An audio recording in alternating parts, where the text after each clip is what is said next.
কেমন আছেন বন্ধুরা? ভালো আছেন নিশ্চয়ই। শিপ্রা রান্নাঘরে আপনাদেরকে স্বাগতম।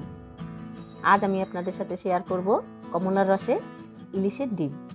প্রতিদিনের মতো আজও আমি আপনাদের কাছে বলবো, আমার চ্যানেলটি যদি আপনাদের ভালো লাগে তাহলে অবশ্যই লাইক করবেন আর কমেন্টে আপনাদের মূল্যবান মতামত জানাবেন এবং শেয়ার করে বন্ধুবান্ধবদের মাঝে ছড়িয়ে দেবেন।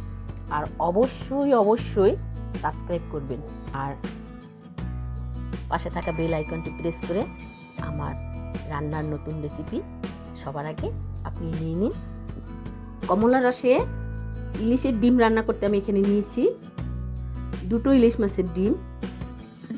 প্রথমেই আমি মাছের ডিমটাকে হাফ চা চামচ পরিমাণে হলুদ আর দিয়ে দিচ্ছি সামান্য পরিমাণে লবণ দিয়ে ভালো করে মেখে আমি ডিমটা ভেজে নেব। আমি ডিমটাকে ছোট টুকরো করে নিয়েছি। এবার চুলায় আমি ফ্রাই প্যানটা গরম করে নিয়ে সরিষার তেল দিয়ে দিব। সরিষার তেলেই আমি এটা রান্না করব। প্রথমে আমি এর মধ্যে দিয়ে দেব 1 চিমটি পরিমাণে কালো জিরে।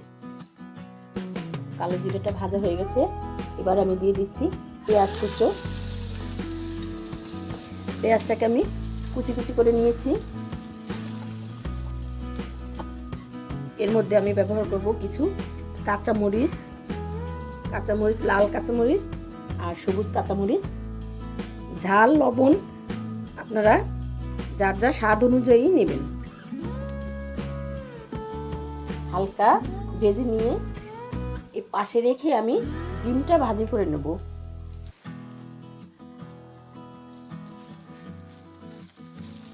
এবার আমি ডিমটাকে উল্টে পাল্টে দেব।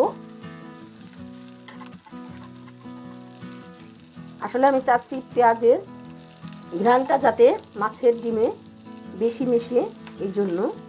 আমার ডিমটা ভাজা হয়ে গেছে। এবার আমি তুলে নিচ্ছি। বাকি ডিমগুলো আমি এভাবেই ভেজে নেব। খেয়াল রাখবেন যাতে পেঁয়াজটা পুড়ে না যায়, তাই চুলার আঁচটা একটু কম রাখবেন আর মাঝে মাঝে পেঁয়াজটা একটু উল্টে পাল্টে দেবেন। ওই ডিমটা ভেজে উঠিয়ে নিয়েছি আর ওই ডিম ভাজা তেলের মধ্যেই আমি আরেকটু তেল দিয়ে দিয়েছি। এবার আমি বাকি মশলাটা দেব। এখানে আমি জিরে বাটা দিয়ে দিচ্ছি 1 চামচ আর পেঁয়াজ বাটা দিয়ে দিচ্ছি 1.5 চামচ, হাফ চা চামচ হলুদ গুঁড়ো আর দিয়ে দিচ্ছি স্বাদ অনুযায়ী লবণ। এই রান্নাটায় আমি কোনো জল ব্যবহার করব না, তাই আমি 1 কাপ পরিমাণে নিয়ে নিয়েছি ফ্রেশ কমলার জুস। এটা আমি হাতেই তৈরি করে নিয়েছি আর এই জুসটা দিয়ে আমি এখন মশলাটা একটু কষিয়ে নেব।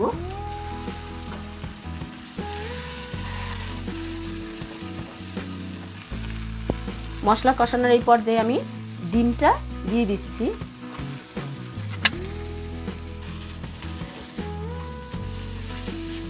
এই মশলাটার মধ্যে আমি ডিমটা একটু কষিয়ে নেব আর দেখুন তেল ছেড়ে দিয়েছে। এই পর্যায়ে আমি কমলার পাটি রসটা দিয়ে দেব। 1 কাপ পরিমাণে আমি রস নিয়েছি।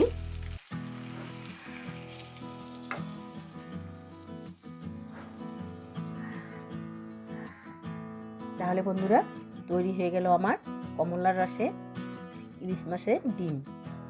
তো বন্ধুরা আমার এই রেসিপিটি যদি আপনাদের ভালো লাগে তাহলে অবশ্যই বাড়িতে ট্রাই করবেন এবং আমার জন্য শুভকামনা।